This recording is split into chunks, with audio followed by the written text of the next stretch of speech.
la parola di Dio. Vediamo un passo nel Vecchio Testamento, nel libro di Giona.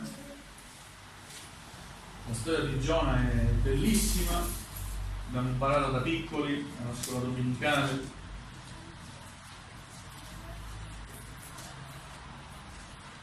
Gloria al Signore.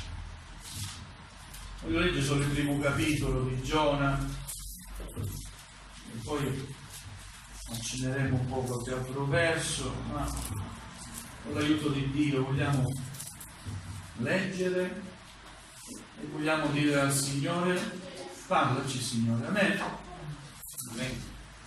Perché il nostro spirito possa comprendere, l'anima nostra, il nostro cuore possa comprendere lo spirito della tua parola. Amen. Vi invito ad alzarvi in piedi. Giona capitolo 1, dal primo verso. La parola del Signore fu rivolta a Giona, figlio di Amittai, in questi termini: alzati, va a Ninive, la gran città, e proclama contro di lei che la loro malvagità è salita fino a me. Ma Giona si mise in viaggio per fuggire a Tarsis, lontano dalla presenza del Signore. Scese a Jaco, dove trovò una nave diretta a Tarsis, e pagato il prezzo del suo viaggio si imbarcò per andare con loro a Tarsis, lontano dalla presenza del Signore. Il Signore scatenò un gran vento sul mare e vi fu sul mare una tempesta così forte che la nave era sul punto di sfasciarsi. I marinai ebbero paura e invocarono ciascuno il proprio Dio e gettarono a mare il carico di bordo per alleggerire la nave. Giona invece era sceso in fondo alla nave, si era coricato e dormiva profondamente. Il capitano gli si avvicinò e gli disse: che fai qui? Dormi? Alzati, invoca il tuo Dio, forse egli si darà pensiero di noi e non periremo. Poi si dissero l'un l'altro: venite, tiriamo a sorte e sapremo per causa di chi ci capita questa disgrazia. Tirarono a sorte e la sorte cadde su Giona. Allora gli dissero: spiegaci dunque per causa di chi ci capita questa disgrazia. Qual è il tuo mestiere? Da dove vieni? Qual è il tuo paese? A quale popolo appartieni? Egli rispose loro: sono ebreo e temo il Signore, Dio del cielo, che ha fatto il mare e la terraferma. Allora quegli uomini furono presi da grande spavento e gli domandarono: perché hai fatto questo? Quegli uomini infatti sapevano che egli fuggiva lontano dalla presenza del Signore, perché egli li aveva messi al corrente della cosa. Poi gli dissero: che dobbiamo fare di te perché il mare si calmi per noi? Il mare infatti si faceva sempre più tempestoso.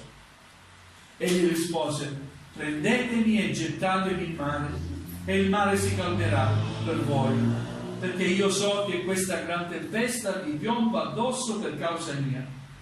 Tuttavia quegli uomini remavano con forza per raggiungere la riva, ma non riuscivano, perché il mare si faceva sempre più tempestoso e minaccioso. Allora gridarono al Signore e dissero: Signore, non lasciarci perire per risparmiare la vita di quest'uomo, e non accusarci del sangue innocente, perché tu, Signore, hai fatto come ti è piaciuto. Poi presero Giona, lo gettarono in mare e la furia del mare si calmò. Allora quegli uomini furono presi da un grande timore del Signore, offrirono un sacrificio al Signore e fecero dei voti. Amen. Amen. Fin qui la lettura della parola del Signore. Sembra una favola, una bella storia che si racconta ai ragazzi. Mi ricordo quando frequentavo la scuola domenicale da ragazzo, mi ha sempre affascinato questa storia, no? Più avanti si racconta che poi il mare viene inghiottito da un grosso pesce, che poi la fantasia umana dice una balena, no? Ma la parola di Dio non dice una balena, dice un grosso pesce. E lì è stato 3 giorni e 3 notti, e raffigura un po' quella che è l'opera di Cristo. È stato 3 giorni e 3 notti in una tomba. Gloria al Signore. E poi è uscito fuori, è risorto. Gloria a Dio. Ma a Giona rappresenta un po' quello che noi siamo noi serviamo il Signore, tutti quanti lo serviamo, non solo lo serve il pastore, ma anche chi non è pastore, chiunque fa parte del popolo di Dio, ha un servizio.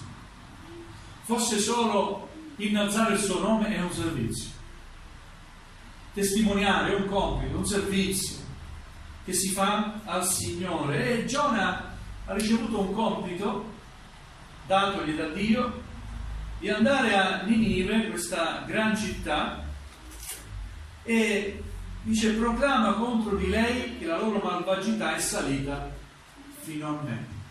Quindi annuncia la mia parola. Questa Ninive, questa gran città, era una grande città famosa all'epoca, e i Niniviti avevano una caratteristica, sapete?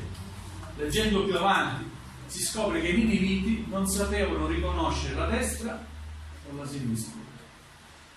Era un popolo che andava così, non aveva delle regole, non aveva idea della direzione che aveva preso. Era un popolo sbandato, e il peccato è abbondato a un certo punto in questa città, e Dio vuole salvare questa città.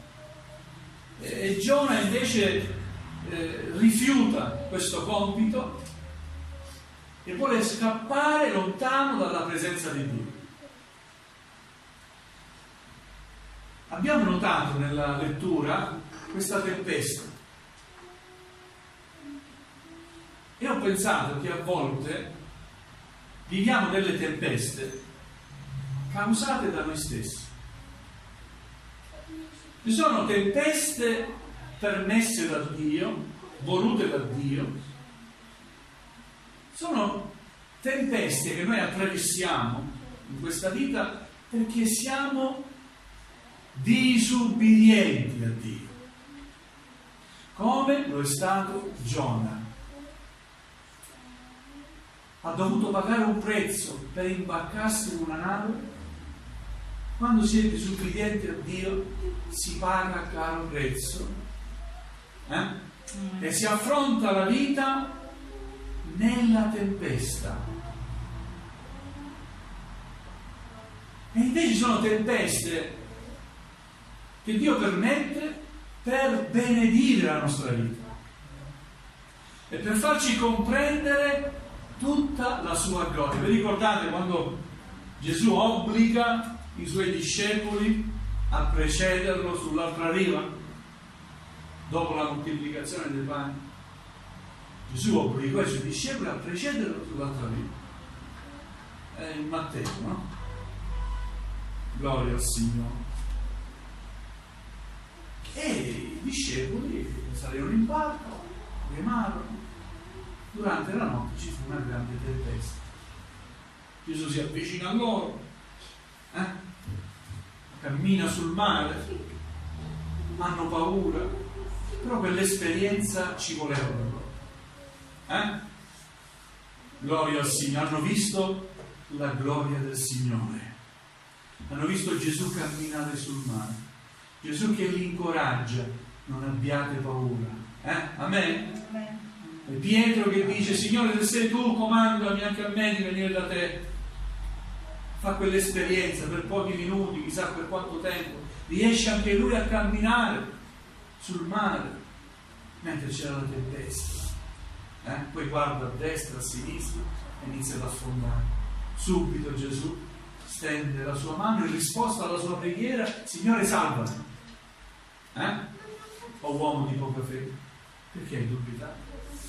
Gloria al Signore. Vedete, quella tempesta poi ha fatto in modo che i discepoli poi si inchinassero davanti al Signore, per dire: veramente tu sei il figlio di Dio. Quella tempesta era necessaria per i discepoli. Sono tempeste invece che noi vogliamo proprio a tutti i costi, perché non vogliamo fare la volontà del Signore. Dio ci aiuti. Abbiamo parlato prima di intelligenza, vero? Prima del culto. Signore, dacci sapienza e dacci intelligenza. Alleluia. A volte nei momenti di difficoltà, nella tempesta, invece di rimanere ubbidienti al Signore, ubbidienti al servizio che Dio ci ha assegnato, ci smarriamo e complichiamo di più le cose. Alleluia. Ma il Signore, come abbiamo letto, perdona, vero? Amen. E non si stanca di perdonare. Amen. Alleluia, gloria al Signore. Vedete, Giona scappa, non voleva andare a Ninive. Io andare a Ninive, che gli devo dire? Che tu li distruggerai se non si convertono? No, voglio scappare, non voglio. Sale su quella nave, tempesta. Non si può andare contro l'ordine di Dio. Amen. Amen? Amen. Qualcuno pensa che servire il Signore è un gioco, è un passatempo. No, se hai messo le mani all'aratro, devi continuare ad arare.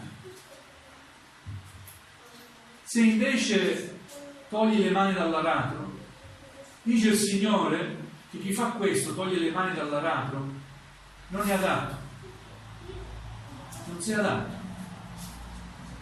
Amen? Amen. Gloria al Signore. Alleluia. Giona però capisce. Quando c'è la tempesta, tutti gli uomini, l'equipaggio, ognuno invoca il proprio Dio. Nulla cambia. Invece Giona si nasconde, ma lo trovano. Dice, ma anche tu, metti il tuo Dio, dice anche lui, sai, una mano lava l'altra, ci aiutiamo, no? Poi capiscono che il problema era quell'uomo, che erano assorti. Allora quell'uomo, il problema. Chi sei? Da dove vieni? Sono ebreo, servo del Dio che ha fatto i cieli e la terra. Amen. Gloria al Signore. Vedete, c'era in Giona un senso di colpa. C'era in Giona quel sentimento di colpevolezza, perché sapeva che doveva fare qualcosa, quindi stava scappando, doveva fare qualcosa per il Signore, invece stava andando per fuggire. Alleluia. A un certo punto, forse pentendosi, penso, dice: buttatemi a mare. Se mi buttate a mare, vedete che voi sarete salvi. E in questa richiesta c'è, come dire, la missione della propria colpa, vero? Alleluia. E così succede, lo buttano a mare. Si calma la tempesta e quegli uomini che ognuno adorava il proprio Dio invece riconoscono che l'Iddio di Giona era l'unico solo e vero Dio. Alleluia, come dire, tutte le cose cooperano al bene. Gloria a Dio, in tutte le cose Dio sa cambiare le circostanze, in tutte le cose Dio sa manifestare la sua gloria e la sua potenza, perché le mie vie non sono le vostre vie. Vedete, tutto si ricollega. Non ho preparato quei versetti di Isaia, ma mi vengono in mente adesso perché è tutto collegato. Le mie vie non sono le vostre vie, né i miei pensieri sono i vostri pensieri, dice il Signore. Alleluia. Dio aveva un piano ancora per Ninive, e quando Dio ha un piano, nessuno lo può ostacolare, neanche l'uomo può ostacolare il piano di Dio, neanche il nemico Satana può ostacolare il piano di Dio. Dio voleva salvare quella città. Gloria al Signore. Permette che un pesce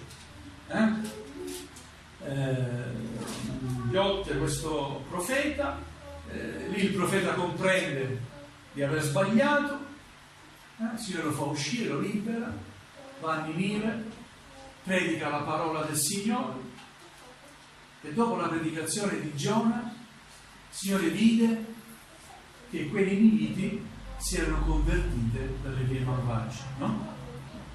E non distrugge la città, salva. Cosa fa il profeta? Ti dispiace, ma come? Mi fai predicare che tu distruggi? E invece che figura mi fai fare? Se poi leggete ancora, È una bella lettura. Questo profeta va in depressione. Gloria al Signore. Leggiamo il capitolo 3. La parola del Signore fu rivolta a Giona per la seconda volta in questi termini: alzati, va a Ninive, la gran città, e proclama ora quello che io ti comando. Giona partì e andò a Ninive come il Signore aveva ordinato. Ninive era una grande città davanti a Dio, ci volevano 3 giorni di cammino per attraversarla. Giona cominciò a inoltrarsi nella città per una giornata di cammino e proclamava: ancora 40 giorni e Ninive sarà distrutta.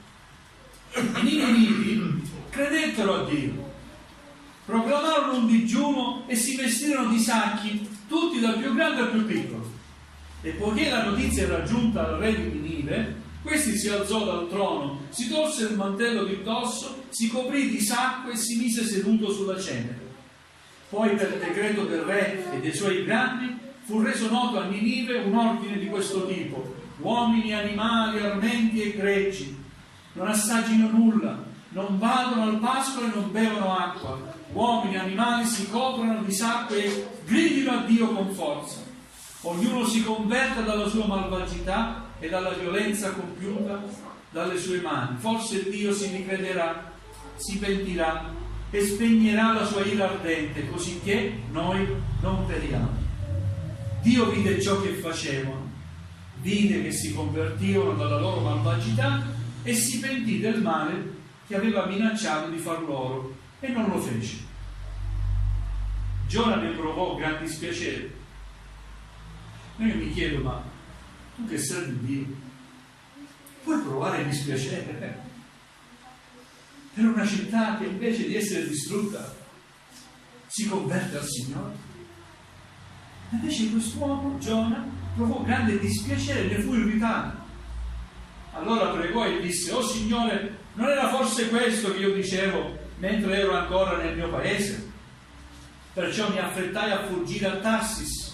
Sapevo infatti che tu sei un Dio misericordioso, pietoso, lento all'ira e di gran bontà, e che ti penti del male minacciato. Perciò, Signore, ti prego, riprenditi la mia vita, poiché per me è meglio morire piuttosto che vivere.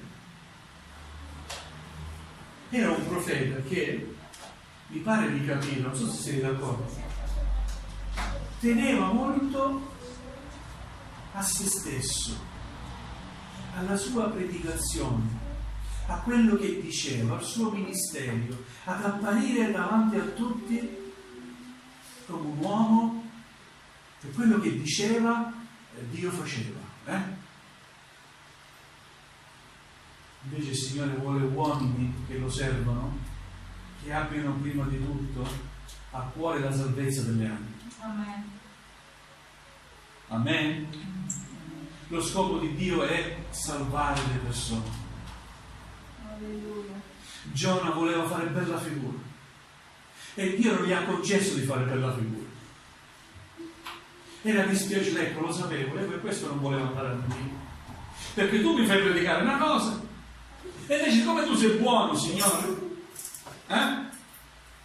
non hai fatto accadere quello che mi hai fatto predicare. Che figura ho fatto io? Era questo che lo irritava, pensate.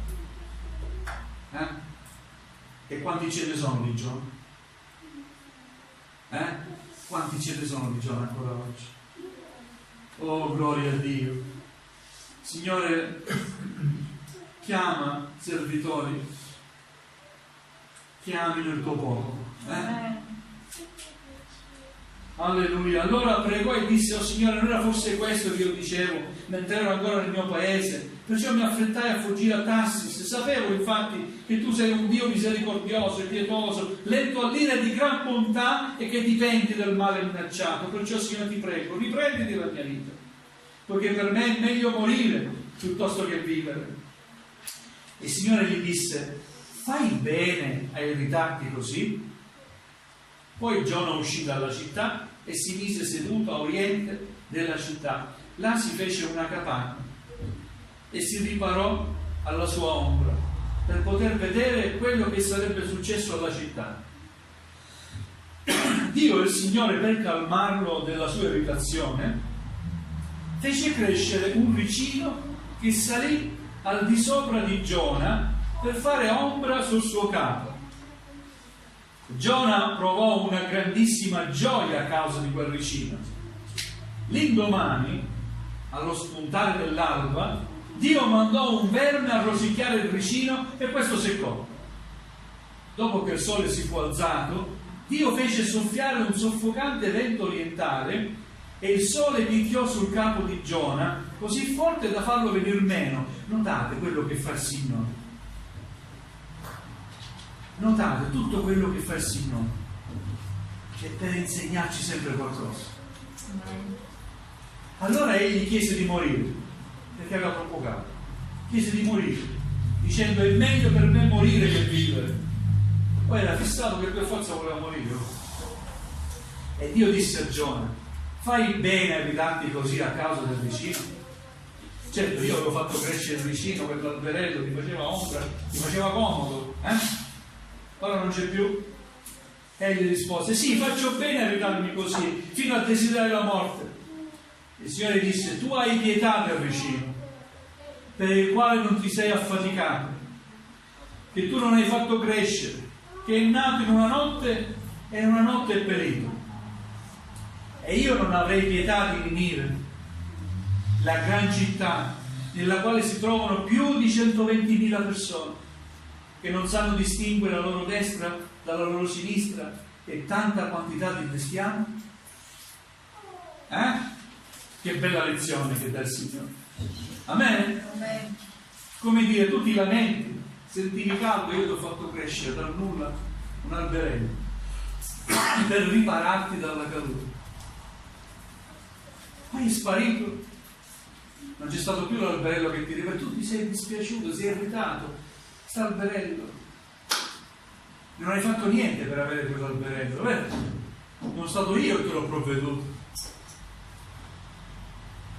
E io non avrei pietà di venire. Tante persone, 120.000 persone, vedete? Dio sapeva quante persone abitavano in quella città. Dio sa tutti gli abitanti di Vittorio Veneto. Amen. E li conosce uno ad uno. Alleluia, non solo quelli di Vittorio Veneto, ma anche tutti quelli del circondario. Dio ci conosce, sa quanti siamo. Dio ci vuole salvare. Ora non vogliamo comportarci come il giorno, ma vogliamo portare il lieto messaggio della parola di Dio. Amen. Alleluia. Non vogliamo fuggire da questo compito, ma vogliamo dire: Signore, manda me. Amen? Amen. Alleluia. Signore, gloria a Dio. fa che possa annunciare Alleluia. che tu sei un Dio misericordioso, che puoi salvare. A volte il messaggio è duro. Certamente il messaggio di Dio cos'è? Annuncia a questa città che sta per essere distrutta per il peccato, per il grande peccato. Tutti quanti ebbero timore, sono messi in digiuno, in preghiera. Persino il re fece questa ordinanza: tutti non dovete mangiare, non dovete bere, dobbiamo tutti implorare la pietà di Dio. Dio vide questo cambiamento, questa richiesta.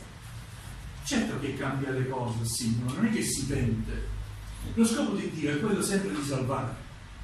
Non è un uomo che si pente. Io posso pentirmi di fare qualcosa perché non sono giusto, mi rendo conto che quello che ho fatto è sbagliato. Dio non è un uomo che può pentirsi. Il senso dello spirito della parola è che Dio può cambiare le cose, amen, condizionato dall'amore che Lui prova per noi. Amen, gloria a Dio. Alleluia. Dio ci dia grazie che la sua parola possa portare frutto al nostro cuore. Dio ci dia grazie quando viviamo nelle tempeste, nelle prove, a chiederci il motivo della tempesta. Signore, questa tempesta è per causa tua, perché mi produrrà del bene, una benedizione nella mia vita, oppure è per causa mia, Signore? Non vogliamo essere ribelli, vogliamo saperci umiliare davanti al Signore. Amen. Amen, gloria al Signore. Vogliamo alzarci in piedi, fratelli. Dobbiamo chinare il nostro capo. Alleluia.